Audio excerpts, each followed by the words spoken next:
oportunidade de aproveitar melhor esse estudo, entender, compreender, vivenciar e utilizar para a nossa vida prática.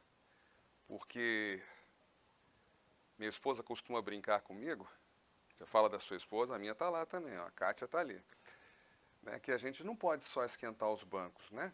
A gente tem que estar atento, como disse o seu Geraldo, não pode dormir, e a gente aproveitar esse momento que a gente tem juntos. Alguém precisou fazer o estudo antes para poder dividir com vocês, e todos juntos aqui vamos poder partilhar no mesmo momento. O assunto está ali, deveres e virtudes. Esse assunto, principalmente, eu estou conectado? Vamos ver. O que deu errado? Tá tudo certo. Tirou dali, fez daqui, põe ele de novo, é isso? É isso? Põe direto, né? Posso tirar o branquinho? Será que já carregou? Então tá. Você viu o barulhinho que fez? Pois bem. Para não dormir, para ficar acordado. Então nós vamos nos referir principalmente ao Evangelho segundo o Espiritismo, capítulo 17, seu item 7º e 8º. E também na terceira parte do Livro dos Espíritos, Leis Morais, em particular a uma lei, não são 3 não, é uma só. Lei de justiça, amor e caridade. É uma lei só. Continua? Tá bom. E eu queria começar então trazendo para nós, eu gosto de começar trazendo a significação que o dicionário nos traz. Dever, ter por obrigação, ter de fazer alguma coisa. Isso é o nosso dever. Eu não estou falando ainda, referindo às obras espíritas. Estou falando pelo dicionário ainda. E a disposição constante de praticar o bem e evitar o mal.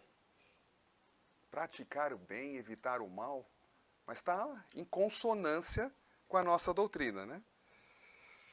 Pois bem, vejamos o que Kardec nos diz a respeito de dever.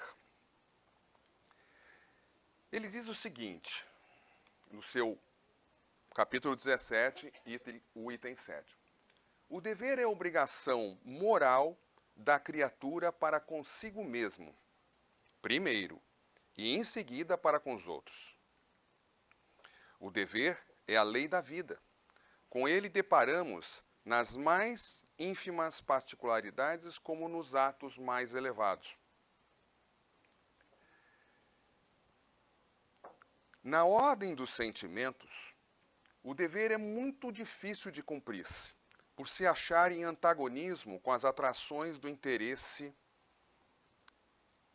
e coração. Não tem testemunhas às suas vitórias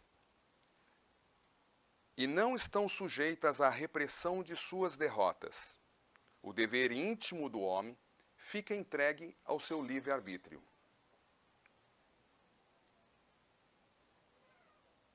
O dever principia para cada um de vós exatamente no ponto em que ameaçais a felicidade ou a tranquilidade do vosso próximo. Está se aproximando dos direitos, né? Que lembra as mesmas consequências. E acaba no limite que não desejais ninguém transponha com relação a vós. São limites distintos. Nós estamos falando sobre o dever ainda. Pois bem, o homem que cumpre o seu dever ama a Deus mais do que as criaturas e ama as criaturas mais do que a si mesmo. O homem deve amar o dever não porque o preserve dos males da vida, dos quais a humanidade não pode escapar, mas porque dá à alma o vigor necessário ao seu desenvolvimento. Na nossa jornada espiritual, o que mais motiva nós, que mais nos impulsiona, é o estudo. E o dever de nós nos desenvolvermos todos os dias, um pouquinho mais do que no dia anterior, está implícito nos nossos corações. Está lá, latente. Como diz o seu Geraldo, às vezes a gente não percebe, né? Que o dinheiro está lá no bolso. Da mesma forma, essas sementes, né, que estão nos nossos corações. Imagem linda. O dever cresce e irradia sobre a mais elevada forma que cada um dos estágios superiores da humanidade. Jamais cessa a obrigação moral da criatura para com Deus. Jamais cessa a obrigação moral da criatura para com Deus. Então, vou fazer uma pausa aqui. Será que nós não precisamos rever o nosso conceito de Deus? Será que nós estamos pensando na figura de Deus, naquela figura humana?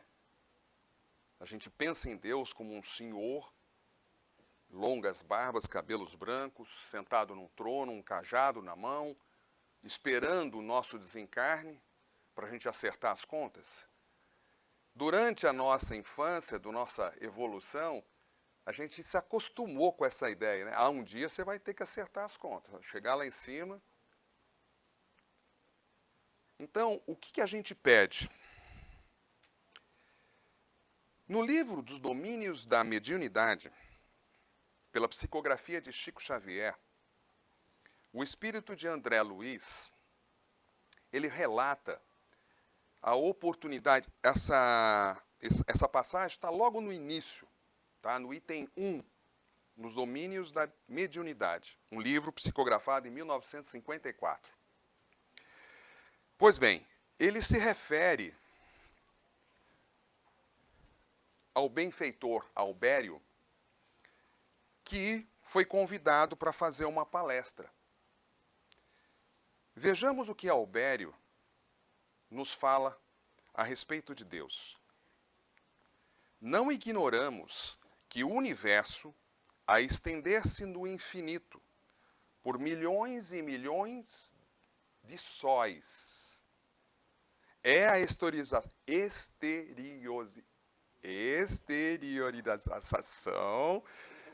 Essa foi. Está parecendo o nosso ministro da Justiça, né? Do pensamento divino, cuja essência partilhamos em nossa condição de raios conscientes da eterna sabedoria, dentro do limite da nossa evolução espiritual. Da superestrutura dos astros, a infraestrutura subatômica, tudo está mergulhado na substância viva da mente de Deus. Vou repetir. Substância viva da mente de Deus. Alguém me ajuda? O que é essa substância viva da mente de Deus? Fluido cósmico universal. Como os peixes e as plantas da água estão contidos no oceano imenso. Então, esse vasto multi-universo, foto do nosso telescópio Hubble, traz um pouco da imagem de Deus. Deus é isso tudo. E mais aquilo que nós não conhecemos.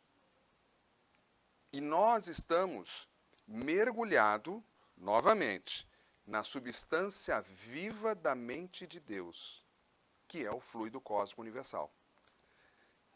a obrigação moral da criatura tem como cessar? Nunca. A boa notícia, essa é a má notícia. A boa notícia é que todos nós, um dia, estaremos com o nosso dever cumprido. Pelo menos Emmanuel diz isso. E ele diz o seguinte, que a nossa felicidade está no dever cumprido. E que todos nós, um dia, chegaremos lá. Então, é uma boa notícia. Concorda?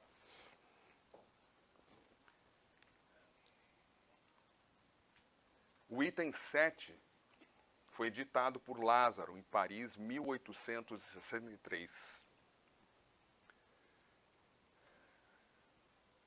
Do espaço diretamente para a antiga Grécia. Pois bem, eu trouxe aqui o mapa das virtudes. Qualquer semelhança é mera coincidência, tá certo? O conhecido filósofo grego, nascido em 384 e tendo falecido em 322 a.C., na verdade era muito mais do que um filósofo. Seus conhecimentos iam na área da física, biologia, zoologia, metafísica, lógica, ética, estética, poesia, teatro, música, retórica, psicologia, linguística, economia, política e governo. Então ele estava muito longe de ser uma pessoa comum, né, e longe de ser apenas o filósofo, né, Aristóteles, que a gente se lembra com muita facilidade. Pois bem, ele escreveu um livro, Ética a Nicômaco, e ele relata, segundo a sua interpretação, que a virtude chamada arete é encontrada no meio termo mesotes, entre ações opostas, entre o excesso e a deficiência. E é divisível em virtudes intelectuais, que eu já consigo apontar aqui, né? E virtudes morais. Segundo Aristóteles, a finalidade, telos, de nossa vida, eu estou falando de Aristóteles, 322 anos antes de Cristo. Ele disse o seguinte, que a felicidade, chamada eudaimônia,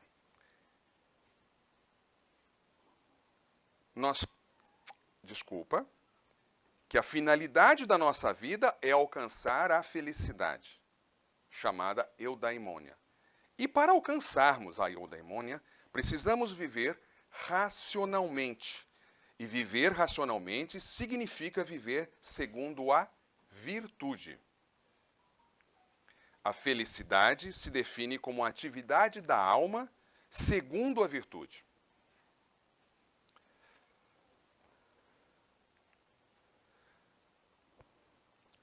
Na visão de Aristóteles, enquanto a virtude intelectual vem via de regra pelo aprendizado, requerendo dessa forma tempo para desenvolver-se, a virtude moral adquirida pelo hábito.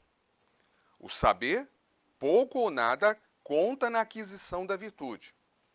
É necessário a ação, o hábito e o saber é adquirido pelo aprendizado, sendo compatível, portanto, com a com a virtude intelectual. A prática desses atos deve nos indicar o caminho da moderação.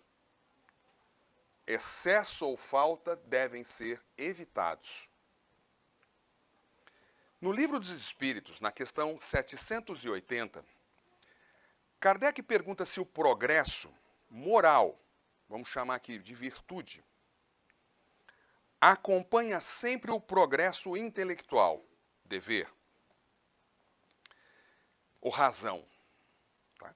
Decorre deste, mas nem sempre o segue imediatamente. Outra pausa. Em 2008, um escritor e jornalista canadense, Malcolm Gladwell. Ele escreveu um livro chamado Outliers. É a história do sucesso, onde ele relata o sucesso de várias personalidades. E ali ele nos fala sobre uma regra das 10.000 horas. Tem ninguém dormindo não, né? Isso é importante. É uma pausa, mas é importante. A regra das 10.000 horas. Segundo ele, ninguém é suficientemente bom em alguma atividade específica sem ter antes gasto 10.000 horas nessa atividade. Carlos, o negócio está ficando complicado. Você disse, acabou de falar ali, que a virtude ela é necessária, a ação, o hábito, o aprendizado, e nós vamos precisar de 10.000 horas? Kardec chama esse processo de ginástica moral. É a ginástica moral. Eu apertei alguma coisa aqui? Não, né? É, quando eu aperto o pé de embaixo, ele faz o mesmo. É, não aperta nada, não. Pois bem, Kardec chama isso de ginástica moral, que leva ao aperfeiçoamento e à sublimação das virtudes. Às vezes a palavra sublimação ela não fica clara no nosso entendimento. Então, para que o Carlos, ou qualquer um de vocês, sublime determinada virtude, que eu vou ter mais um quadro para nos ajudar, eu preciso, segundo Malcolm Gladwell, de 10.000 horas. Eu sublimei. Para mim, perdão é a coisa mais fácil do mundo. Se isso, para que isso aconteça, eu vou precisar vivenciar essa experiência 10.000 vezes e vivenciar 10.000 horas para que eu verdadeiramente, sinceramente, consiga perdoar qualquer coisa, qualquer ofensa. Então, se a gente for contabilizar isso, talvez uma vida não seja suficiente. Você dizer que foi ofendido 10.000 vezes e que você se recolheu, refletiu e perdoou cada uma dessas ofensas, vai levar tempo. Mas que notícia, Carlos. Mas também tem a boa notícia.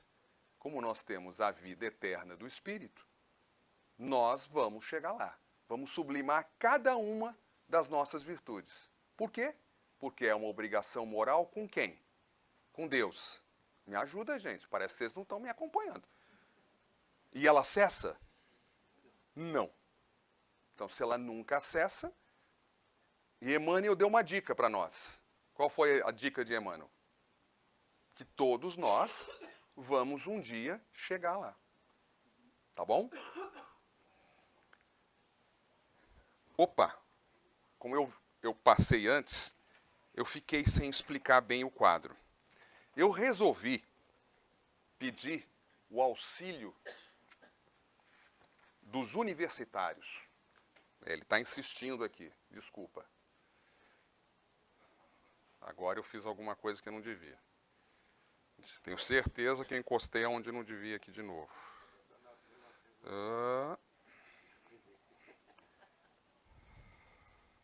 Peraí. Voltei, né? Acho que eu voltei. Agora eu voltei. Eu não encosto mais. Que eu fico faltando um lugarzinho para segurar, né? Pois bem, esse quadro nosso apareceu duas palavras ali que foi muito fácil eu entender. Entendi de primeira, por isso eu resolvi manter o quadro. Apetite irascível e o apetite concupiscível. Então, como foi uma dificuldade natural minha, ninguém mais aqui tem essa dificuldade, eu pedi auxílio aos universitários para a gente poder explicar melhor isso. De novo, não posso encostar aqui. Ai, meu Deus do céu, desculpa. Agora sim. Deixa eu me afastar aqui. Pois bem, voltando para lá. Voltei duas. Pronto, eu fico distante. Eu seguro meu papel aqui. Pois bem, a gente está vendo ali fortaleza, apetite irascível, temperança, apetite concupiscível. Concupiscível é pela qual a alma humana é absolutamente inclinada, por consequência da apreensão sensitiva, a buscar o que lhe convém na ordem dos sentidos e a fugir do que pode lhe prejudicar. Por isso, a temperança. E irascível, aqui em cima, tá? Dá para ler aí de trás? Tá bom. É pela qual a alma humana resiste às causas de corrupção e os agentes contrários que põem obstáculo à aquisição do que convém. É a razão que move e dirige o apetite sensitivo. Portanto, novamente, voltamos para essa parte do quadro. Portanto, essas duas potências sensitivas, o apetite sensitivo concupiscível, o apetite sensitivo irascível, obedecem a quem? À razão, quanto ao mando e ao ato, e submetem-se à vontade. Ok? Quanto à execução, sendo, portanto, desta maneira que elas obedecem à razão. Eu acho que nós não tínhamos nenhuma pretensão de pegar um livro, colocar um quadro e explicar em 3, 4 minutos. Mas eu acho que fica mais fácil a gente entender que esse mecanismo, tá? E essa divisão que a gente pode querer guardar, né, o mais importante, tá? Que a virtude intelectual e a virtude moral, né, são as duas partes que constituem as virtudes. Kardec já falou para nós que elas se desenvolvem ao mesmo tempo, não é isso? Ou não? Falou que não. Ele falou que uma depende da outra, certo? E ficou mais fácil a gente entender pela qual nós conseguimos fazer ou chegar a um equilíbrio junto às nossas virtudes. Então eu procurei trazer, que foi aquele quadro que apareceu já uma vez. É esse aqui, o que vem agora. Agora sim. Então eu coloquei alguns exemplos. Lembro que foi falado que nem o excesso e nem a falta são adequados. Que o equilíbrio é o ideal. Então nós colocamos aqui alguns para vocês entenderem de forma bem rápida. Do lado esquerdo, na coluna do lado esquerdo, nós vamos ter alguns exemplos, tá? De paixão. À direita, as virtudes. O excesso é a falta, o que provoca? Prazer, excesso, libertinagem. Falta, insensibilidade. Virtude, temperança. Fica mais fácil. Medo. O excesso, covardia. A falta, temeridade. E a virtude é a coragem, é o equilíbrio disso. Riqueza. Excesso, avareza. Falta, prodigalidade. E a virtude, liberalidade. Fama, excesso, vaidade. Falta, humildade. A virtude, nesse caso, magnificência. Você tem coerência, você sabe o que está acontecendo. Cólera, nós temos irascibilidade, indiferença, gentileza. Vergonha, excesso, timidez. Falta, sem vergonhice. E virtude, modéstia. E com a paixão da fortuna alheia, o excesso é inveja. A falta já é malevolência. A virtude é a justa apreciação. Tá? Exemplos para nós, para ficar mais fácil de entender o que o nosso amigo Aristóteles trouxe para nós. Voltando ao Livro dos Espíritos, na questão 893, Qual é a mais meritória de todas as virtudes? Vejamos o que ele diz. Toda virtude tem seu mérito próprio, porque todas indicam progresso na senda do bem.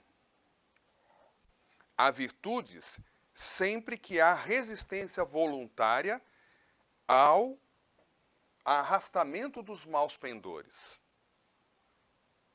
O vivenciar a vida espírita está intimamente ligado à resistência aos maus pendores, né? A sublimidade da virtude, porém, está no sacrifício do interesse pessoal pelo bem do próximo, sem pensamento oculto. A mais meritória é a que se assenta na mais desinteressada caridade. Ele continua. No Evangelho segundo o Espiritismo, agora no item 8, a virtude, no mais alto grau, é o conjunto de todas as qualidades essenciais que constituem o homem de bem. Ser bom, caritativo, laborioso, sóbrio, modesto são qualidades do homem virtuoso. Infelizmente, quase sempre as acompanha pequenas enfermidades morais que as desornam e atenuam. Kardec, no livro O Céu e o Inferno, ele nos diz o seguinte: para cada imperfeição do espírito, há um sofrimento que lhe é consequência. Para cada imperfeição, há um sofrimento que lhe é consequência. E vai mais longe. Para cada virtude desenvolvida pelo espírito, há um tipo de alegria, de gozo, de prazer. O que ele chamou de o Código Penal da Vida Futura. Livro Céu e Inferno, ok? Quanto maior o número de imperfeições do espírito, maior é o número de sofrimentos. E maiores são as suas dificuldades. E maior são as dificuldades que ele gera em torno de si. Se a gente pegar a mesma análise, por consequência, quanto maior o número de virtudes desenvolvidas, maiores serão as nossas alegrias, os nossos gozos, os nossos prazeres, e experimenta em torno de si uma convivência mais agradável e mais harmônica. Então as coisas ficam mais fáceis à medida que nós vamos sublimando as nossas virtudes. Nós vamos desenvolvendo essas qualidades. Nós vamos diminuindo as nossas imperfeições. A proposta do Evangelho segundo o Espiritismo é a renovação. Mudar os nossos sentimentos, mudar os nossos pensamentos. Esses padrões de pensamentos é que nos dá condições de criarmos uma vida nova, com menos sofrimento e, por conseguinte, com mais alegria. Tá bom?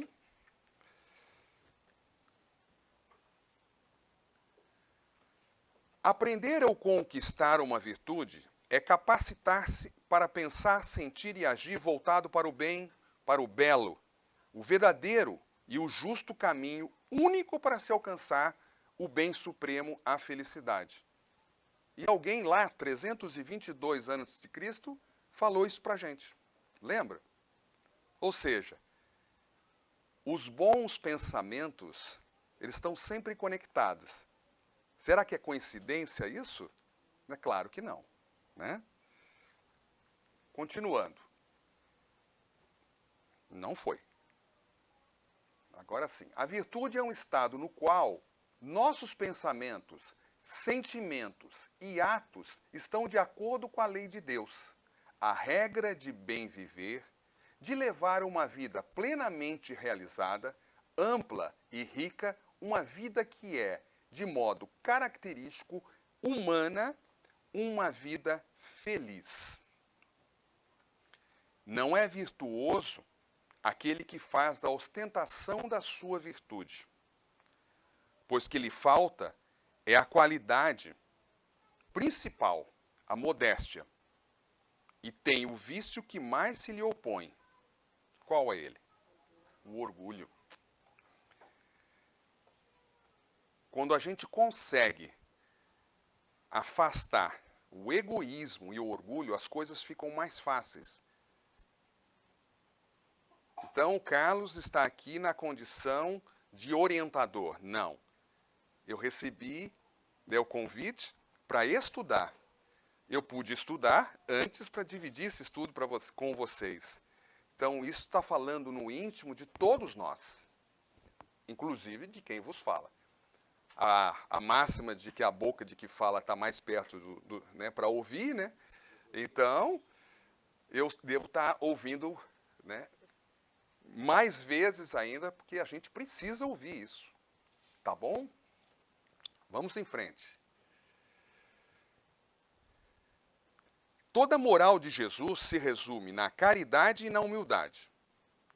Isto é, nas duas virtudes contrárias ao egoísmo e ao orgulho. Em todos os seus ensinos, ele aponta essas duas virtudes como sendo as que conduzem à eterna felicidade. Evangelho segundo o Espiritismo, agora capítulo 15, seu item 3º. Vamos trazer então alguns exemplos de quem seriam as pessoas virtuosas que vão facilitar para nós o entendimento. Jesus Cristo, modelo e guia da... Ah, já me chega de novo, desculpa. Tá? Modelo e guia da humanidade, exemplo de virtude. Eu trouxe, a título de exemplo, mais alguns. Mahatma Gandhi, Chico Xavier, Francisco de Assis, Madre Teresa de Calcutá e o nosso querido amigo Dr. Bezerra de Menezes. O que será que todos eles tinham em comum?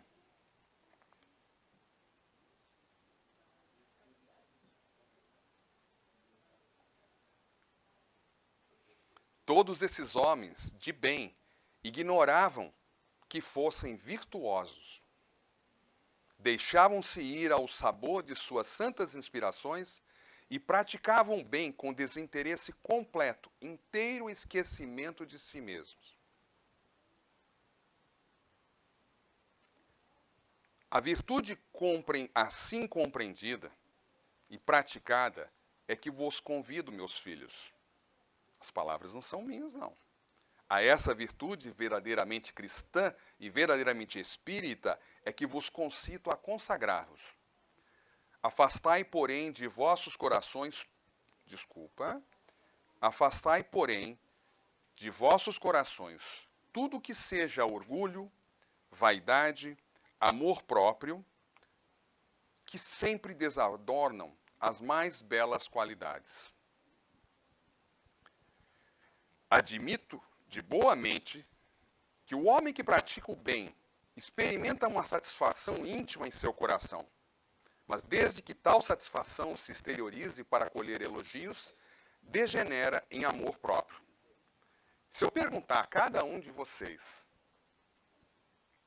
a oportunidade que vocês tiveram de agir no bem, a oportunidade que vocês tiveram de ajudar alguém, de ouvir alguém, de consolar uma pessoa amiga que perdeu um ente querido. Vocês podem ter certeza que eu acho que todos vão concordar que dá mais prazer para nós saber que pôde ser útil, que pôde fazer o bem, do que a pessoa que recebe. Porque ela às vezes ainda está na instabilidade emocional, ela ainda não percebeu toda a carga de ajuda que pôde receber. Agora, é o que fala ali. Se exteriorize para colher elogios, degenera em amor próprio. Vamos fazer o bem sem olhar a quem, correto? Para concluir, a vós todos, a quem a fé espírita aqueceu com seus raios, e que sabeis quão longe da perfeição está o homem, jamais esbarreis em semelhante escolho, semelhante dificuldade, semelhante obstáculo. A virtude é uma graça que desejo a todos os espíritas sinceros. Contudo, dir-lhe-eis, mais vale pouca virtude com modéstia do que muita com orgulho. Pelo orgulho é que as humanidades sucessivamente se hão perdido, e pela humildade é que um dia elas hão de se redimir. Essas palavras foram ditadas por François-Nicolas Madeleine, conhecido,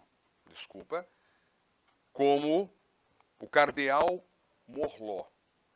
Ele foi o arcebispo de Paris. O curioso é que ele faleceu no dia 29 de dezembro de 1862.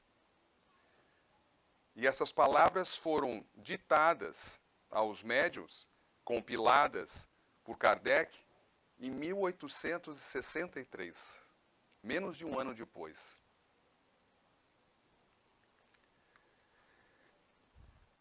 O Haroldo Dutra, ele nos chama a atenção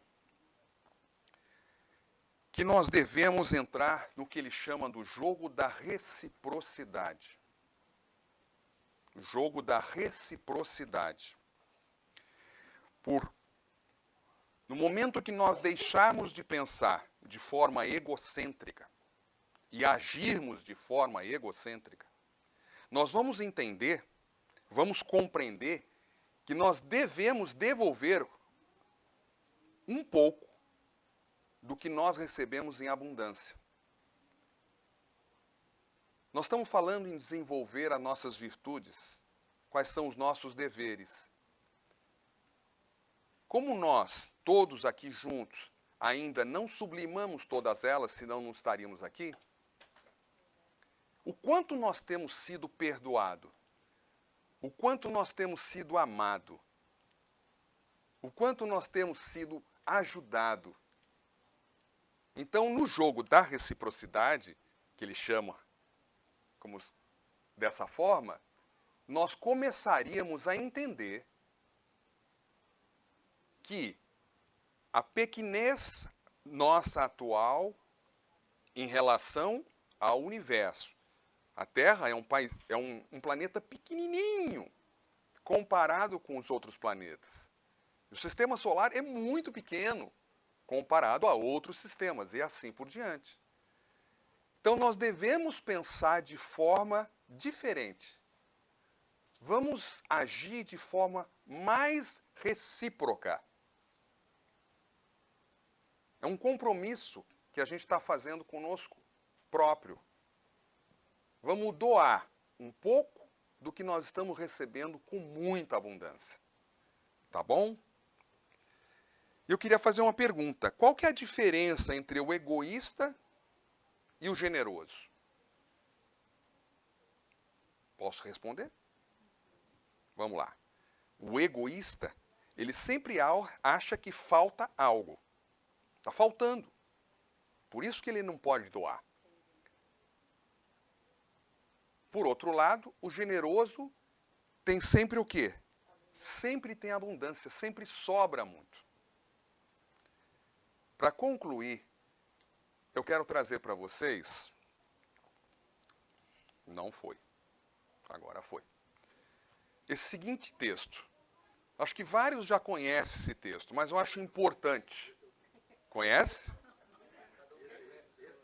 Porque quando eu apresentei com essa mesma característica. É outro slide, foi totalmente refeito para vocês, mas vamos juntos.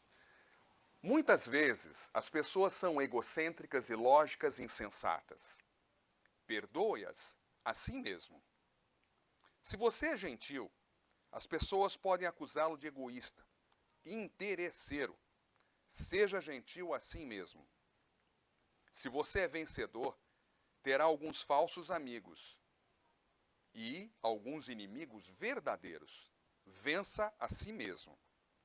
Se você é honesto e franco, as pessoas podem enganá-lo. Seja honesto e franco mesmo assim. O que você levou anos para conseguir, alguém pode destruir de uma hora para outra. Construa mesmo assim. Se você tem paz e é feliz, as pessoas podem sentir inveja. Seja feliz assim mesmo. O bem que você faz hoje pode ser esquecido amanhã. Faça o bem a si mesmo. Dê ao mundo o melhor de você. Mas isso pode nunca ser o bastante. Dê o melhor de você a si mesmo. Veja que você, no final das contas, é entre você e Deus. Nunca foi entre você e as outras pessoas. Esse texto é de Madre Teresa de Calcutá. É tão verdadeiro, é tão único, que em diversos estudos que a gente teve a oportunidade de fazer, eu trago e apresento porque ele traz a gente para reflexão. Tá errada? Vou ter que conferir. De novo. Sério? Não foi 7,9, foi 7,4? 9,4? Olha só. A fonte estava errada. Tá vendo? Que coisa boa. Obrigado. Eu vou conferir e vou corrigir. O que eu queria... 97. Olha a inversão ali. Já entendemos o que aconteceu. O 7 com o 9. É só fazer assim com o olho que vocês vão ver a data certa. Me desculpe então pela falha, né? Falha nossa. Desculpe nossa falha técnica. Tá bom. Obrigado. Você vê as duas últimas, né, os dois últimos dígitos, né, foram trocados. Gente, muito obrigado pela oportunidade, pelo convite, que me honra muito. Para nós é sempre um prazer e responder, né, a esse dever de fazer o estudo com todo carinho, que eu acho que dá para perceber que a gente faz isso com muito cuidado, com muita atenção. E, mais uma vez, obrigado pela maneira carinhosa, atenciosa que vocês sempre me recebem aqui. E meu último, que não é o último, é o meu obrigado para vocês. Tá bom? Obrigado, gente.